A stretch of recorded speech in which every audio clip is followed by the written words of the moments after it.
there is something magical about light.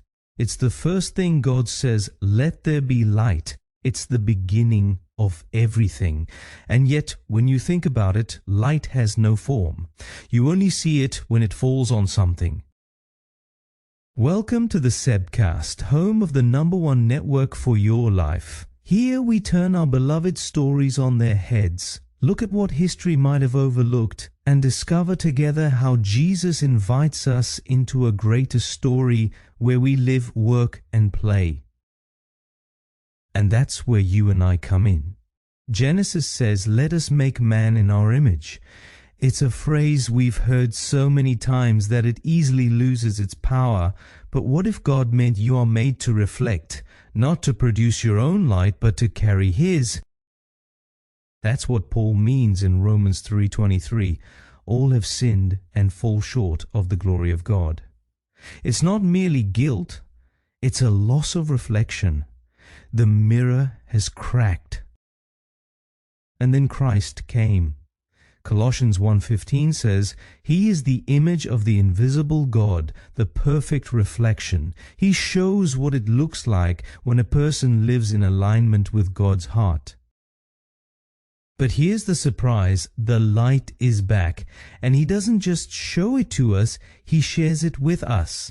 2 Corinthians 3:18 says, "We all are being transformed into His image." It's a lifelong transfiguration. You are becoming who you truly can be, a person whose life reflects God's character into the world.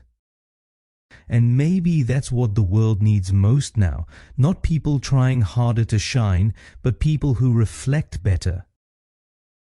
Our culture says, build your brand, shine your light, be impressive. But Jesus says, "Whoever loses their life for my sake will find it." Matthew 16:25. You're not made for the spotlight burns out. But the mirror, the person who stays in the light in relationship with the light source, shines without burning. That's what Soli Deo Gloria means. To God alone be the glory. Not because He is unsure of His status, but because He knows that is where you find life.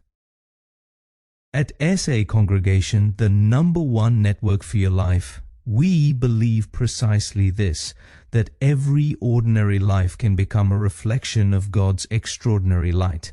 It's not just for preachers or singers, it's for people who live with open faces, open hearts, and open hands, so you also become the #1 network in others' lives. Because ultimately, you're not made to be your own light, you're made to carry His light. Until tomorrow, take care.